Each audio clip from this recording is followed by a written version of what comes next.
नमस्कार दोस्तों, आपके अपने यूट्यूब चैनल AV97 क्लासेज में आपका बहुत बहुत स्वागत है। आज की इस वीडियो में हम हरियाणा ग्राम सचिव पटवारी नहरी पटवारी से संबंधित थ्योरी है वो हम डिस्कशन करेंगे। तो आज की इस सेशन को शुरू करते हैं। हरियाणा में जो पटवारी की जो प्रणाली की जो शुरुआत होती है सर्वप्रथम शेरशाह सूरी के शासनकाल के दौरान हो गई थी। जो पटवारी जो प्रणाली है किस शासक के टाइम शुरू हुई थी? शेरशाह सूरी के। किसके टाइम जी? शेरशाह सूरी के। और मुगल काल अकबर के शासनकाल में पटवारी जो पद का मुख्य प्रचलन हो गया था। कि क्वेश्चन हमारा बन सकता है कि पटवारी प्रणाली की जो शुरुआत है किसके टाइम हुई थी? सर्वप्रथम शेरशाह सूरी के। और पद का जो प्रचलन हुआ है वो है मुगल काल अकबर के टाइम। पद का जो प्रचलन हुआ है पटवारी पद का, ये मुगल काल अकबर के टाइम। शुरुआत हुई है शेरशाह सूरी के टाइम। जो इस पटवारी पद की जो परिभाषा किसके द्वारा दी गई थी? टोडरमल के द्वारा। किसके द्वारा जी? टोडरमल के द्वारा। पटवारी ग्रामीण जनता से सरकारी प्रतिनिधि के रूप में प्रत्यक्ष रूप से जुड़ा होता है। पटवारी है किनसे जुड़ा होता है? ग्रामीण जनता से। कैसे जुड़ा होता है? प्रत्यक्ष रूप से जुड़ा होता है। प्रत्यक्ष रूप से जुड़ा होता है। पटवारी का पद सबसे महत्वपूर्ण न्यूनतम पद होता है। क्या होता है?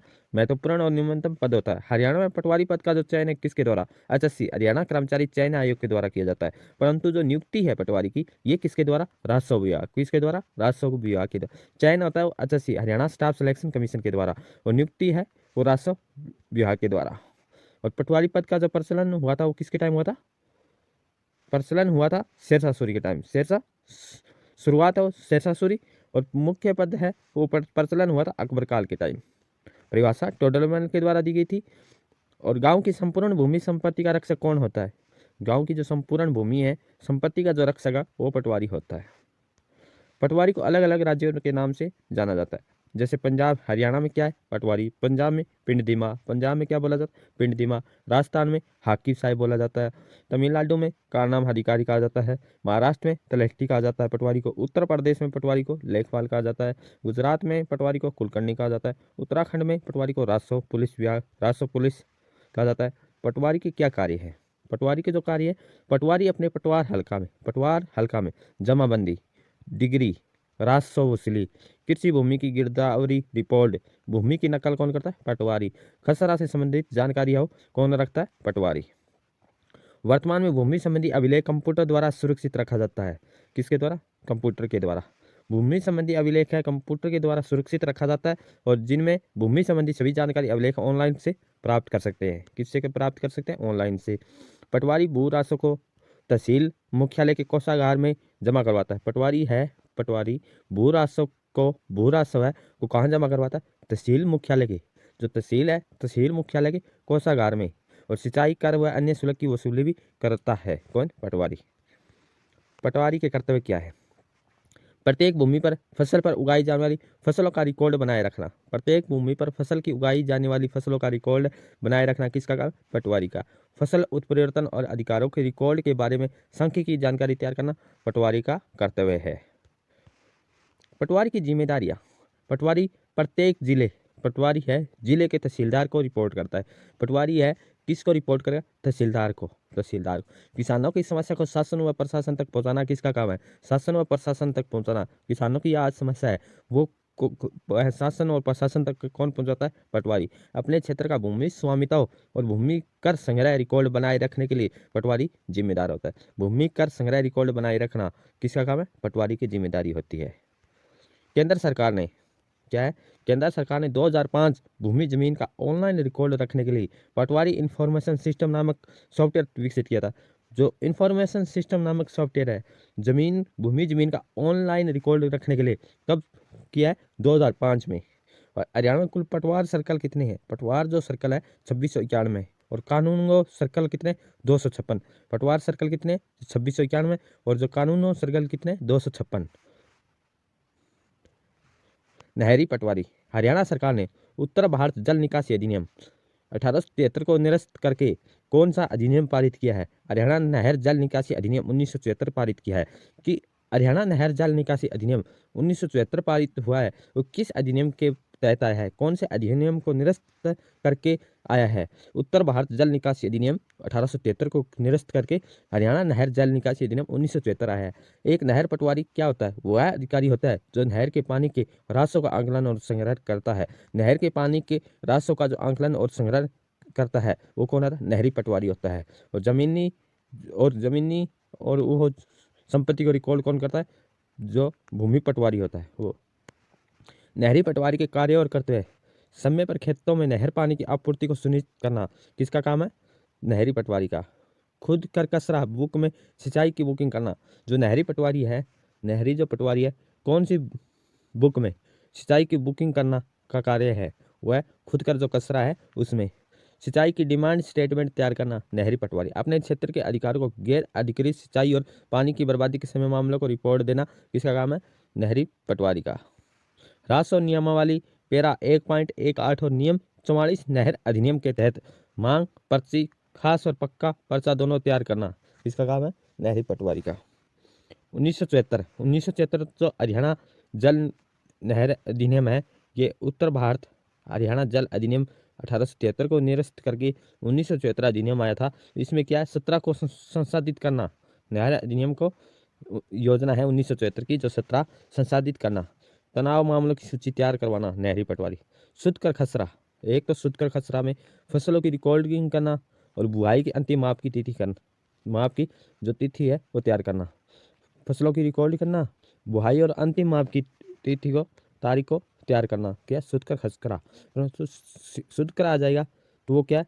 जो शुरुआती जो सिंचाई है उनका रिकॉर्ड करना और अंतिम रिकॉर्ड माप तैयार करना, और बुआई का वो है शुद्ध कर खसरा। नहर दुर्घटना व ड्रेनेज कार्यों की रिपोर्ट तैयार करना, उच्च अधिकारियों तक पहुंचाना नहरी पटवारी के काम है। नहरी जो अधिनियम की 12 बंदी है वो तैयार करना। एक पटवारी सर्कल हल्का आम में लगभग कितने एकड़ खेती का रिकॉर्ड होता है? 5000 एकड़। कितने एकड़ का? एक पटवारी जो सर्कल है उसके हल्का आम में लगभग 5000 एकड़ खेती का रिकॉर्ड होता है। सिंचाई का प्रारंभिक रिकॉर्ड क्या कहलाता है? शुद्ध कर। अंतिम मापों प्रारंभिक और अंतिम माप का रिकॉर्ड शुद्ध कर खसरा। शुद्ध कर खसरा। और जो शुरुआती है वो शुद्ध कर कहलाता है। गांव का नक्शा क्या कहलाता है? गांव का नक्शा तैयार करना सजरा। नहर पटवारी में जो पानी का जो अर्थ है, जो पानी है वो बेकार बह रहा है, तो उसका अर्थ है नाजेब अबजिया। नाजेज अबजिया का मतलब है अर्थ व्यर्थ बहता पानी। अर्थ व्यर्थ बहता पानी नाजेज अबजिया। गाँव के नक्शे को नक्शा सजरा कहते हैं। शुद्ध कर खसरा कहते हैं अंतिम व प्रारंभिक रिकॉर्ड तैयार करना। नहर पटवारी में संगीत सिंचाई को मुर्तबा। नाजेब अबजिया पानी व्यर्थ बह रहा है तो उसको गाँव के नक्शे को सजरा कहते हैं। भारत के कुल क्षेत्रफल के 51% भाग पर कृषि कार्य करता है। कितने परसेंट है? 51। देश के जीडीपी में कृषि का कितना है? 3.5 से 4.5%। भारत की कुल भूमि का कितना प्रतिशत शुद्ध भूमि क्षेत्र का है? 46.6% के अंतर्गत आता है।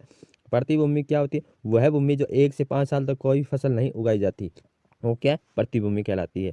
शस्य गहनता क्या है? वह भूमि जिसमें एक वर्ष में जितने बार अधिक फसलें उगाई जाती है, जितनी बार भी है एक वर्ष में फसलें उगाई जाती है, शस्य गहनता है। शस्य गहनता में सबसे पहला स्थान किसका? पंजाब है, पंजाब का। हरियाणा कौन सा स्थान है? तीसरा स्थान है।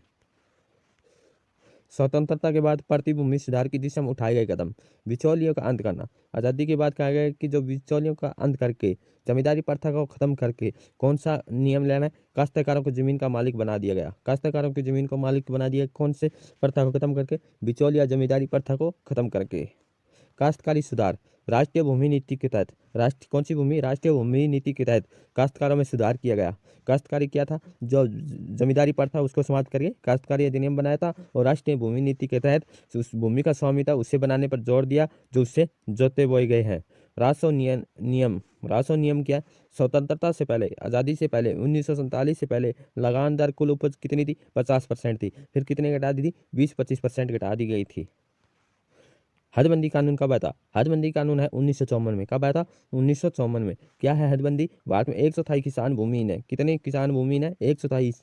किस पता चलता है? हदबंदी कानून के तहत कृषि भूमि का 48% भाग केवल 10% कृषकों के पास है। 48% भाग है वो केवल 10% भाग है कृषकों के पास था। हदबंदी कानून के 1/4 किसान क्या थे? भूमिहीन थे। हदबंदी कानून कब आया था? 1954। कब आया था? 1954 में। सभी राज्यों को में हदबंदी कानून बनाने के निर्देश दिए गए थे। कब निर्देश दिए थे? 1954 में। पहला हदबंदी कानून लागू करने वाला कौन था? जम्मू कश्मीर। प्रथम राज्य कौन सा बना था? जम्मू कश्मीर बना था।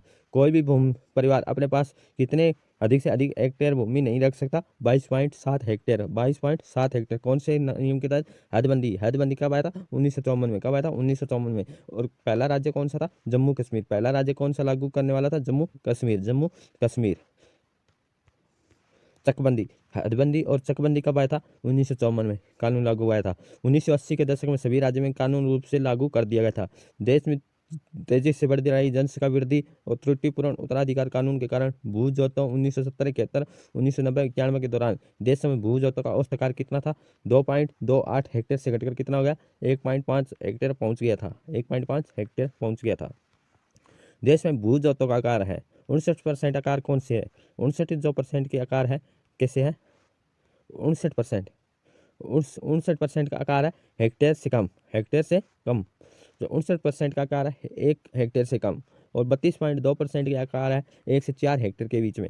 7.2% का आकार है 4 से 10 हेक्टेयर के बीच में। 1.6% का आकार है 10 हेक्टेयर से अधिक।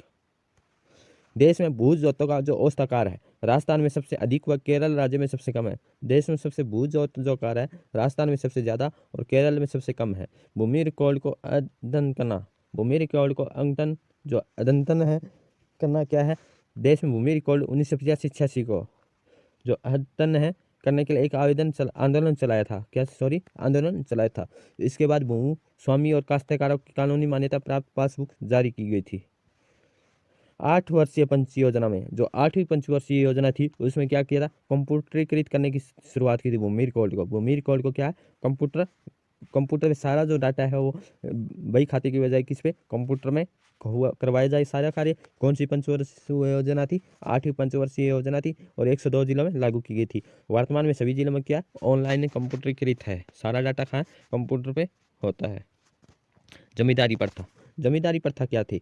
जमींदारी प्रथा है इस व्यवस्था में, किस व्यवस्था में जी? जमींदारी प्रथा में राजस्व संग्रहकर्ताओं की भी भूमि का स्वामित्व प्राप्त था। जो राजस्व संग्रह करता है उनके पास ही भूमि का स्वामित्व प्राप्त था। यह व्यवस्था बंगाल, बिहार, उड़ीसा, पूर्वी उत्तर प्रदेश, उत्तरी कर्नाटक में लागू थी। राजस्व जमींदारी प्रथा कौन से जिले में? बंगाल में है, बिहार में है, उड़ीसा में है, पूर्वी उत्तर प्रदेश में और उत्तरी कर्नाटक में लागू थी। कितने जिले राज्य है? बंगाल, बिहार नंबर 2 राज्य, उड़ीसा 3 राज्य, पूर्वी उत्तर प्रदेश 4 राज्य, उत्तरी कर्नाटक 5 राज्यों। 5 राज्यों में क्या थी? जमींदारी प्रथा लागू थी। जोत के आकार क्या है? जोत के जो आकार है क्या है? जो जोत के आकार, जोतों की संख्या है। सीमांत जोत कौन से थे? 1 हेक्टेयर तक। 1 हेक्टेयर तक क्या थे? सीमांत जोत थे। कितने परसेंट है जी? 67.04%। 67.04%। लघु जोत 1 हेक्टेयर से 2 हेक्टेयर के बीच में। 1 हेक्टेयर से 2 हेक्टेयर के बीच में और 17.93%। बात करें 1 हेक्टेयर में कितने एकड़ होते हैं? 2.47 एकड़। 2.47 एकड़ होते हैं। और एक हेक्टेयर में कितना परसेंट था? 67.4% थी। लघु जोत में 1 से 2 हेक्टेयर 17.93%। अर्ध मध्यम जोत 2 से 4 हेक्टेयर 10.05%। मध्यम जोत 10 से अधिक 0.73%। खेती के प्रकार। विशिष्ट खेती कौन सी होती है? विशिष्ट जो खेती है एक ही फसल की खेती को की जाती है। किसान आय के लिए एक ही फसल की खेती पर निर्भर रहता है। किसान एक ही फसल की खेती पर निर्भर रहता है, वो कौन सी है? विशिष्ट खेती होती है। कौन सी खेती? विशिष्ट। मिश्रित खेती। बात करें मिश्रित खेती वो होती है जो पशु खेती के साथ साथ पशुपालन व डेयरी की जाती है। पशुपालन व डेयरी की जाती है वो क्या? मिश्रित खेती है। व्यापारिक रोपण खेती। व्यापारी उत्पादन के लिए जो नकदी फसलें की जाती है वो कौन सी है? रोपण खेती, व्यापारी रोपण। रेजिंग खेती कौन सी है? इस प्रकार की खेती में भूमि की जुताई और बुआई गुड़ाई नहीं की जाती। जो खेत को जोतता हाँ वो नहीं किया जाता और न ही उसकी बुआई की जाती और न ही फसल का उत्पादन किया जाता। वो कौन सी है? रेजिंग खेती है। जो प्राकृतिक वनस्पति के प्रकार से जैसे भेड़ बकरी इत्यादि को चराया जाता है वो कौन सी है? रेजिंग खेती होती है। समोच्च खेती। समोच्च का मतलब है कि ढाल के ऊपर, ढाल के ऊपर एक ऊंचाई की अलग अलग दो बिंदु को मिलाने वाली रेखा को क्या कहते हैं? कंडूर कहते हैं। और इस प्रकार की खेती को समोच्च खेती कहते हैं। सीढ़ीदार खेती। अधिक ढाल वाली भूमि पर ढाल को सीढ़ी नुमा प्रयुक्त करके खेती करना सीढ़ीदार खेती कहलाता है। स्थानांतरण या झूम खेती। स्थानांतरण का मतलब है एक जगह से दूसरी जगह, या झूम खेती इसे कहते हैं कि आदिम काल में प्रचलित थी। झूम खेती है क्या, आदिम काल में प्रचलित थी। इसमें क्या है कि वनों को काट कर या साफ करके या जलाकर जो खेती की जाती है वो कौन सी है, झूमिंग खेती कहती है। और इसके नाम है काटना व जलाना। काटना व जलाना क्या है, स्थानांतरण या झूम खेती का प्रकार है। और बुरा फैलो कृषि भी कहा जाता है। बुरा फैलो कृषि किसे कहा जाता है, स्थानांतरण या झूम खेती को कहा जाता है। ये पूर्वोत्तर भारत के राज्यों में बेहद प्रचलित है। शुष्क खेती, वो जहाँ खेती 20 सेंटीमीटर से कम वर्षा होती है, कौन सी खेती है, शुष्क खेती होती है। ले खेती या ले फार्मिंग खेती, ले खेती या ले फार्मिंग खेती कृषि फसलों के जो कृषि फसल है जो वार्षिक जुताई के फसल चक्र में 2 या उससे अधिक समय तक चरगाह रखना ले फार्मिंग कहलाता है। कि 2 से अधिक समय तक चरगाहे रखना क्या, ले फार्मिंग कहलाता है। ट्रक खेती, ट्रक क्या है, कुछ जगह पर ट्रकों से जो सारा काम होता है वो क्या, व्यापारिक स्तर पर की जाने वाली खेती। साग सब्जियों व फलों फूलों की कृषि को ट्रक खेती कहते हैं। इसमें सारा जो काम है ट्रकों के माध्यम से होता है, तो इसे ट्रक खेती कहते हैं। स्थानबंद, एक कृषि स्थानांतरित के एकदम विपरीत है। जो स्थानांतरित है झूम खेती, उसके विपरीत क्या, स्थानबंद है। कि एक स्थायी परिवार अपने परिवार के साथ, किसान अपने परिवार द्वारा मिलजुल कर एक ही स्थान पे खेती करता है, वो क्या, स्थानबंद कृषि कहते हैं। कार्बनिक जैविक खेती, जिसमें उर्वरक कीटनाशक कवकनाशक इत्यादि का प्रयोग नहीं किया जाता, इसमें प्राकृतिक जीवाश्म पदार्थों का प्रयोग किया जाता है, कार्बनिक जैविक खेती है। और जैविक खेती में जो भारत में प्रयोग करने वाला पहला राज्य कौन सा, सिक्किम है। और हरियाणा में कौन है, सिरसा है। हरियाणा में सिरसा है जैविक खेती के लिए। गहन खेती, गहन खेती इस प्रकार की खेती निश्चित समय अवधि में फसलों का अधिक उत्पादन करने के लिए किया जाता है। गहन खेती भूमि की कम उपलब्धता वाले क्षेत्रों में रासायनिक उर्वरक, बीज, कीटनाशक, दवाई इत्यादि अधिक प्रयोग से इस प्रकार की खेती में कम जगह में ज़्यादा पैदावार लेना कौन सी है, गहन खेती का प्रकार है। खेती की प्रणालियाँ, राजकीय खेती कौन सी है, राजकीय खेती में किए जाने वाले फार्म सरकार की संपत्ति होती है। किसकी होती है, राजकीय खेती में किसकी संपत्ति होती है, फार्म सरकार की संपत्ति होती है। भूमि का प्रबंध सरकारी कर्मचारी के द्वारा किया जाता है। भूमि का जो प्रबंध है किसके द्वारा, सरकारी कर्मचारी के द्वारा किया जाता है। इस खेती में फार्म उत्पादन की योजना किसके द्वारा बनाई जाती है, सरकार के द्वारा बनाई जाती है। ऐसे फार्मों को चलाने के लिए राज्य सरकार द्वारा सभी प्रकार की सुविधाएं या पूंजी प्रदान की जाती है। पूंजीवादी खेती, पूंजीवादी खेती कौन सी है, पूंजीपति द्वारा बड़े बड़े भूखंड के माध्यम से की जाने वाली खेती को पूंजीवादी खेती कहा जाता है। यह पूंजीपति उन भूखंडों पर मजदूरों व आधुनिक तकनीकों का उपयोग करके खेती करवाते हैं, वो कौन सी पूंजीवादी खेती कहलाती है। निगमित खेती, कृषि के इस स्वरूप के अंतर्गत खेती का प्रबंध एक निगम द्वारा किया जाता है। इसमें निगम के सदस्यों के द्वारा संचालक मंडल द्वारा खेती की जाती है। इस व्यवस्था में बड़ी मात्रा में भूमि और पूंजी की आवश्यकता होती है। काश्तकार खेती, किसानों के द्वारा अपनी इच्छा से सेवक की भूमि पर स्थायी व पैतृक रूप से की जाने वाली खेती को काश्तकार खेती कहते हैं। संयुक्त खेती, 2 या 2 अधिक कृषकों के द्वारा आपस में साझेदारी की जाती है। इस कृषि को संयुक्त खेती कहा जाता है। खेती लाभ या उत्पादन के किसान बराबर भागों में बांट लेते हैं। फसलों उत्पादन के जो फादर है वो कौन है, पीटर ड्रेकसन जी को कहा जाता है। भारतीय फसलें कितने प्रकार की, 3 प्रकार की। दोस्तों आपके अपने यूट्यूब चैनल को AV97 को ज़्यादा से ज़्यादा चैनल को सब्सक्राइब और शेयर, इस वीडियो को ज़्यादा से ज़्यादा शेयर और लाइक ज़रूर करें। भारतीय फसलों के मुख्य 3 प्रकार हैं। कितने प्रकार हैं, 3 प्रकार। रबी की फसल अक्टूबर और नवंबर में बोकर अप्रैल और मई में कटाई की जाती है। क्या है, रबी की जो फसल है अक्टूबर और नवंबर में बोकर अप्रैल और मई में कटाई की जाती है, रबी की फसल। गेहूँ, जौ, चना, मटर, सरसों, मसूर, आलू, अलसी। क्या है, गेहूँ किस प्रकार की फसल है, रबी। जौ, चना किस प्रकार की, रबी की फसल है। मटर और आलू और अलसी कौन सी है, रबी की फसल है। क्या रबी की फसल कौन सी है, सर्दियों की टाइम की है। कौन सा है, अक्टूबर नवंबर में क्या होती है, सर्दी होती है। मार्च और अप्रैल में काट ली जाती है। ज़्यादातर आलू है, सर्दियों के टाइम खाने चाहिए। मसूर है, सरसों है, चना, मटर, गेहूँ जौ चना मटर तो याद रहेगा। ज़्यादा है मसूर और अलसी। मसूर और अलसी क्या है, रबी की फसल है। शीत ऋतु की फसल कौन सी है, रबी की फसल है। अलसी कौन से ऋतु की फसल है, शीत ऋतु की। आलू किस ऋतु की फसल है, शीत ऋतु की। मसूर किस फसल की ऋतु है, शीत ऋतु की है। और कब है, अक्टूबर नवंबर में बोई जाने वाली, मार्च अप्रैल में काटी जाने वाली आषाढ़ी फसल कौन सी है, रबी की फसल है। खरीफ की फसल जून जुलाई में बोकर सितंबर अक्टूबर में कटाई की जाती है, वो कौन सी है? खरीफ की। चावल, ज्वार, बाजरा, रागी, मक्का, तंबाकू, सोयाबीन, मूंगफली, कपास, सन, जूट और उड़द, ये किस प्रकार की खरीफ की फसल है। बात करें वर्षा काल की फसल, वर्षा काल की फसलें कौन सी है? खरीफ की फसलें कहलाती है। जायद, रबी और खरीफ के बीच कुछ टाइम बच जाता है, तो उसमें जो बोई जाती है मार्च और जून में जो बोई जाती है वो कौन सी है? मार्च में बोई जाती है और जून में कटाई की जाती है, वो जायद की फसलें, जैसे ककड़ी है, तरबूज है, खीरा है। ग्रीष्मकाल की फसलें विशेषता थी। अब किस धारा के तहत किसी भी कॉलोनी में छोटे छोटे प्लाट काट कर नहीं बेचे जा सकते? धारा 7 है। धारा 7 एक ये कहता है किसी भी कॉलोनी में छोटे छोटे टुकड़े हैं, जैसे छोटे छोटे टुकड़े हैं वो काट कर नहीं बेचे जा सकते। किसमें? धारा 7A में। हरियाणा सरकार ने डिजिटल लैंड रिकॉर्ड के लिए किस गांव की तहसील को चुना है? अगर बात करें गांव कौन सा? सिरसी, करनाल। कौन से? डिजिटल लैंड रिकॉर्ड के लिए। और तहसील है मानेसर, गुरुग्राम। मानेसर और गुरुग्राम किसके लिए चुने गए? डिजिटल लैंड रिकॉर्ड के लिए। गांव है सिरसी, करनाल। हरियाणा का प्रथम गांव जिसे तालाब के पानी से सिंचाई की जाएगी। हरियाणा कौन सा जिला है जिसे तालाब के पानी से, भाई गांव का पानी है तालाब का, उससे सिंचाई की जाएगी? वो कौन सा? क्योडक कैथल। कौन सा? क्योडक कैथल। बात करा भाखड़ा व्यास मैनेजमेंट बोर्ड के चीफ इंजीनियर कौन है? गुलाब सिंह नरवाल। कौन है? गुलाब सिंह नरवाल। कौन है? गुलाब सिंह नरवाल। अवध रेट भूमि संशोधन विधेयक कब पारित हुआ था? अवध भूमि रेट कब संशोधन कब पारित हुआ था? 1921 में। कब हुआ जी? 1921 में।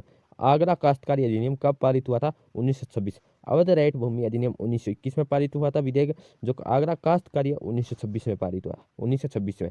बात करा भारतीय राष्ट्रीय कांग्रेस के किस अधिवेशन में जमींदारी उन्मूलन का सिद्धांत स्वीकार किया गया था? जो उन्मूलन है, जमींदारी प्रथा को समाप्त करना, और ये स्वीकार किया गया 1935 लखनऊ अधिवेशन में। आगरा काश्तकारी जो अधिनियम पारित हुआ था 1926। जो अवध रेट है वो 1921 में पारित हुआ था। जो जमींदारी प्रथा है वो कब स्वीकार किया गया था? 1935 लखनऊ अधिवेशन में। उत्तर प्रदेश जमींदारी विनाश व भूमि व्यवस्था अधिनियम 1950 लागू हुआ था 26 जनवरी 1951 में। 26 जनवरी 1951 में। हमारे देश में कुल जोत के प्रकार कितने? 14 है, और पर अब कितने? 4 है। ये हमें ध्यान रखना है। आज़ादी के बाद प्राचीन जोतदारों और काश्तकारी की सब किस्मों को समाप्त करके कितने श्रेणी में बांटा? 4 श्रेणी में। कौन सी श्रेणियाँ जी? भूमिदर जो जोतदार अधिक उच्च भू किस्म के थे या जिन्हें संक्रामक के अधिकार प्राप्त थे, वो क्या थे? जोतदार भूमिदर कहलाते थे। जिन जोतदारों के अधिकार में उच्च किस्म के थे, अधिकार के अधिक उच्च किस्म के थे, जिन्हें संक्राम में अधिकार प्राप्त थे, और वह जोतदार भूमिदर कहलाते थे। सिरदार जिन्हें संग्राम में अधिकार प्राप्त नहीं थे, तो वो क्या? सिरदार कहलाते थे। जिनके पास अधिकार थे वो क्या थे? भूमिदर कहलाते थे। और जिनके पास जो संग्राम में अधिकार प्राप्त नहीं थे, वो सिरदार कहलाते। असमी ऐसे जोतदार अस्थिर और अस्थायी खेती करते थे, वो असमी। अस्थायी और अस्थिर खेती करते थे, वो क्या थे? असमी। और भूमि के जोतदार जिन्हें स्थायी अधिकार नहीं दिए जाते थे, वो असमी कहलाए। जो है आदिवासी, वे काश्तकार जो जमींदारों या क्षेत्रपति की मर्जी पर जो खेती करते थे, जो जमींदारों की मर्जी से खेती करते थे, वह विशेष किस्म के काश्तकार थे, जिन्हें भूमि में स्थायी अधिकार प्राप्त नहीं था। इस वर्ग में सीर के काश्तकार, सिकमी काश्तकार और दखलीकार शामिल थे।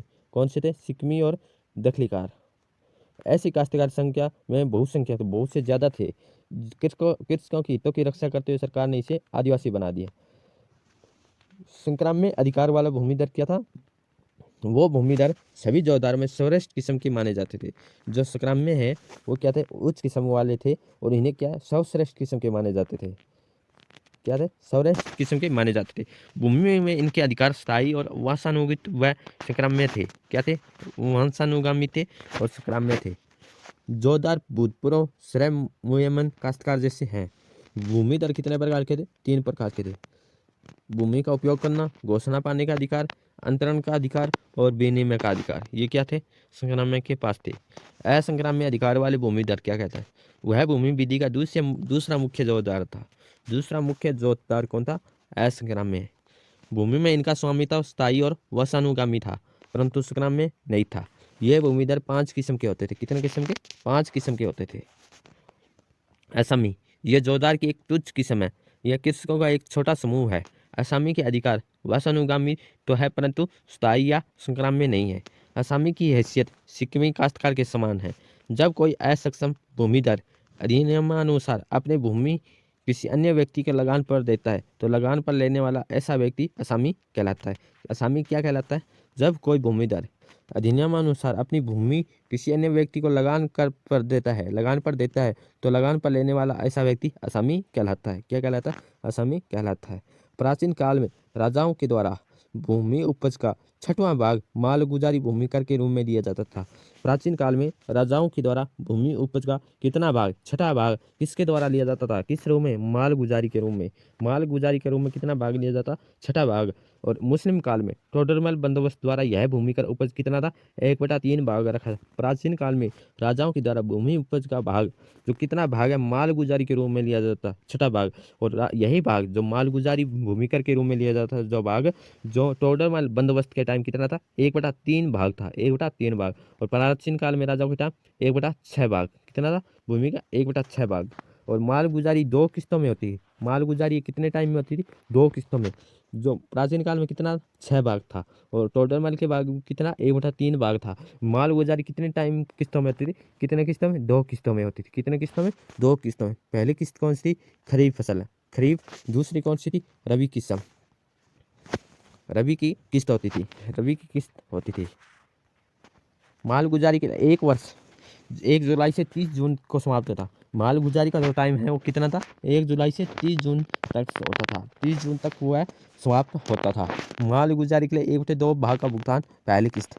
मालगुजारी कितनी किस्तों में थी? 2 किस्त में। पहली किस्त कौन सी है? पहली किस्त में कितना भाग था? 1/2 भाग। कितना भाग था? 1/2 भाग। खरीफ में दिया जाता, खरीफ की किस्त में दिया। खरीफ की किस्त में कितना भाग दिया जाता था? 1/2 भाग भुगतान के तौर पे, जबकि बाकी भाग का भुगतान दूसरी किस्त रबी की किस्त में किया जाता। मालगुजारी की किस्तों की अदायगी की तिथि किसके द्वारा? राज्य सरकार के द्वारा। किसके द्वारा? राज्य सरकार के द्वारा। मालगुजारी की किस्तों की अदायगी की तिथि किसके द्वारा? राज्य सरकार के द्वारा तय की जाती थी। मालगुजारी की वसूली का दायित्व किसके पास था? राज्य सरकार के। किसके पास था? राज्य सरकार के। जिले की जो मालगुजारी करना किसके पास थी? कलेक्टर के पास। जिले की जो मालगुजारी वसूली करना जिम्मेदारी कलेक्टर, जो मालगुजारी वसूली का दायित्व है दायित्व राज्य सरकार, जिले में जिले कलेक्टर। मालगुजारी की वसूली प्रत्येक तहसील में नियुक्त किसके द्वारा की जाती? अमीन के द्वारा। मालगुजारी है तहसील में जो नियुक्त की जाती अमीन के द्वारा। जो मालगुजारी है जिले में किसके द्वारा? कलेक्टर के द्वारा। दायित्व किसके द्वारा सौंपे जाते थे? राज्य सरकार के द्वारा। परंतु जो तहसील में नियुक्त होती थी अमीन के द्वारा। अमीनों का पर्यवेक्षण, जो अमीन का जो नियंत्रण करेगा कौन है? तहसीलदार, नायब तहसीलदार और तहसीलदार के द्वारा। जो पर्यवेक्षण है वो अमीनों का जो पर्यवेक्षण किसके द्वारा? नायब या तहसीलदार। और जो मालगुजारी जो है मालगुजारी वसूली प्रत्येक तहसील में नियुक्त है अमीन के रूप में। और इनका जो पर्यवेक्षण करता था नायब तहसील या तहसीलदार। और जो जिले में जो मालगुजारी होती कलेक्टर के द्वारा। दायित्व सौंपा जाता था राज्य सरकार के द्वारा। प्रत्येक तहसील का तहसीलदार अपनी तहसील की मालगुजारी की वसूली के लिए जिम्मेदार होता था। भूमि अधिग्रहण पुनर्वास और पुनर्स्थापन अधिनियम 2013 क्या है? राष्ट्रपति के हस्ताक्षर। जो क्या है? भूमि अधिग्रहण पुनर्वास और पुनर्स्थापन, भूमि अधिग्रहण पुनर्वास और पुनर्स्थापन अधिनियम 2013। इसमें राष्ट्रपति के हस्ताक्षर कब हुए? राष्ट्रपति के हस्ताक्षर 26 सितंबर 2013 को। कब हुए? 26 सितंबर 2013 को हुए। जम्मू कश्मीर राज्य में लागू हुआ है भूमि अधिग्रहण है ये अधिनियम 2013। राष्ट्रपति से हस्ताक्षर हुआ है 26 सितंबर 2013। जबकि जम्मू कश्मीर में लागू है 31 अक्टूबर 2019 को। किस पुराने भूमि अधिग्रहण के स्थान पर लागू कर दिया? 1894 के भूमि अधिग्रहण के स्थान पे 2013 अधिनियम लागू कर दिया। प्रमुख उद्देश्य, इस अधिनियम को बनाने का प्रमुख उद्देश्य क्या था? औद्योगिकरण, संरचनात्मक सुविधाओं के विकास, नगरीकरण आदि के लिए भूस्वामियों को कम से कम बाधा पहुंचाकर भूमि अर्जन करना। संक्राम्य अधिकार वाले भूमिधर को कौन से 2 अधिकार प्राप्त थे? संक्रमणीय या अंतरणीय या स्थायी व वंशानुगामी। कि हमारा पहला जो क्वेश्चन है इसमें कुछ क्वेश्चन हम डिस्कशन करेंगे। जो संक्राम्य अधिकार वाले भूमिधर को कौन से 2 अधिकार प्राप्त है? कौन से 2 अधिकार प्राप्त है? संक्रमणीय, स्थायी या वंशानुगामी। इसमें जो है सभी है जो इनके पास अधिकार थे। किसके पास? जो संक्राम्य अधिकार वाले भूमिधर है इनके पास। नेक्स्ट क्वेश्चन हमारा है कि असक्षम व्यक्ति, जो असक्षम व्यक्ति है और घोषणा प्राप्त व्यक्ति अब क्या अपनी भूमि का पट्टा कर सकता है? असक्षम व्यक्ति और घोषणा प्राप्त व्यक्ति अपनी भूमि का पट्टा कर सकता है, हाँ या नहीं? या जोत का, इसमें जो हमारा जो सही आंसर है हाँ। जो असक्षम व्यक्ति अपनी भूमि की जमीन का वो पट्टा कर सकता है, जी हाँ। संक्राम में अधिकार वाले भूमिदार क्या अपनी जोत का संपादन कर सकता है? जी नहीं। इसमें जो हमारा सही आंसर रहेगा नहीं। खाली नेक्स्ट क्वेश्चन है, 14 प्रकार की जोतदारी में कौन से जोतदार असामी बने थे? कौन से असामी बने थे? गैर दखलीदार काश्तकार, गुजारेदार, जोतदार के बंदगी। इसमें हमारा जो आंसर है ऑप्शन डी, उपयुक्त सभी। असक्षम व्यक्ति को भूमि का पट्टा किस धारा के अंतर्गत दिया गया था? कि असक्षम व्यक्ति को भूमि का पट्टा किस धारा के अंतर्गत दिया गया था? धारा 155, धारा 156, धारा 157, धारा 158। इसमें जो हमारा जो आंसर रहेगा ऑप्शन सी, धारा 157। धारा 157 कहती है कि जो असक्षम व्यक्ति है को भूमि का पट्टा है धारा 157 के तहत दिया जाएगा। ऐसे क्रम में जो नॉन ट्रांसफेरेबल है अधिकार वाला भूमिदार क्या अपनी जोत का संपादन कर सकता है? तो इसमें जो आंसर रहेगा हमारा हाँ। असक्षम व्यक्ति को भूमि का पट्टा किस धारा के अंतर्गत दिया जाता है? धारा 157। पीछे भी हमने डिस्कशन किया, रिपीट हो गया है क्वेश्चन। भूमि अधिग्रहण अधिनियम 2013 का संख्या कितना है? कितना संख्या का है? तो इसमें जो हमारा जो सही आंसर है ऑप्शन सी, 2013 का अधिनियम संख्या 30। नेक्स्ट क्वेश्चन, भूमि अधिग्रहण अधिनियम 2013 को राष्ट्रपति की स्वीकृति कब प्राप्त हुई थी? राष्ट्रपति की जो स्वीकृति कब प्राप्त हुई थी? 26 सितंबर 2013 को, 1 जनवरी 2014 को, 5 मार्च 2015 को, 10 अप्रैल 2016 को। इसमें जो हमारा जो सही आंसर रहेगा ऑप्शन ए, 26 सितंबर 2013 को। भूमि अधिग्रहण, पुनर्वास और पुनर्स्थापन 2013 में उचित मुआवजा और पारदर्शिता का अधिकार ने खालिस्तान के भूमि अधिग्रहण अधिनियम की जगह ले ली थी। किसने ली थी? इसमें जो हमारा जो सही आंसर रहेगा ऑप्शन सी, 1894 की जगह। नेक्स्ट क्वेश्चन है, जोत का तात्पर्य है भू खातेदारी, पट्टे, वचनबंद या अनुदान के अधीन भूमि या उपयुक्त सभी। इसमें जो हमारा जो सही आंसर रहेगा ऑप्शन डी, उपयुक्त सभी। जंगम संपत्ति की कुर्की और बिक्री किस धारा में है? किस धारा में है? इसमें जो हमारा जो सही आंसर रहेगा ऑप्शन ए, धारा 172। क्या रहेगा? धारा 172। क्या करना? संपत्ति है जंगम संपत्ति की कुर्की करना। भू राजस्व के निर्धारण में किसका आदेश अंतिम होता था? भू राजस्व के निर्धारण के टाइम किसका आदेश अंतिम होता था? अध्यक्ष का, आयुक्त का, कलेक्टर का या राज्य सरकार का? इसमें हमारा जो सही आंसर है ऑप्शन डी, राज्य सरकार। राज्य सरकार का जो है आदेश है वो अंतिम होता था किस टाइम? भू राजस्व का निर्धारण करने का। नेक्स्ट क्वेश्चन, आबादी से तात्पर्य। आबादी से क्या तात्पर्य? किसी ग्राम के ऐसे क्षेत्र जिसका उपयोग उसके निवासियों के आवास के प्रयोजन के लिए है, हरे वृक्षों के लिए है या कुओं के लिए, उपयुक्त सभी। इसमें जो सही आंसर है उपयुक्त सभी। नेक्स्ट क्वेश्चन है, सीमांत कृषक किसे कहते हैं? सीमांत कृषक किसे कहते हैं?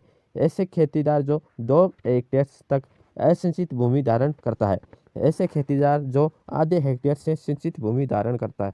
या दोनों विकल्प ए व बी सही है या इनमें से कोई नहीं। इसमें जो सही आंसर है ऑप्शन सी, ऑप्शन बी, ऐसे खेतीदार जो आधे हेक्टेयर तक सिंचित भूमि को धारण करता है। तो ऑप्शन बी सही है हमारा।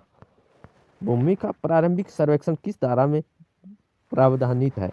भूमि का जो प्रारंभिक सर्वेक्षण किस धारा में है? वो है धारा 12 में। धारा 12 में। जोत की कुर्की किस धारा में है? धारा 174 में। ऑप्शन बी सही है। ग्राम की सीमा चिन्हों के नाश के लिए नुकसानी का प्रावधान किस धारा में? ग्राम की जो सीमा है उनके चिन्ह है, कुछ चिन्ह लगाए गए हैं, उनको नाश पहुंचाना किस धारा में है? वो है 227। ऑप्शन सी हमारा सही है, धारा 227।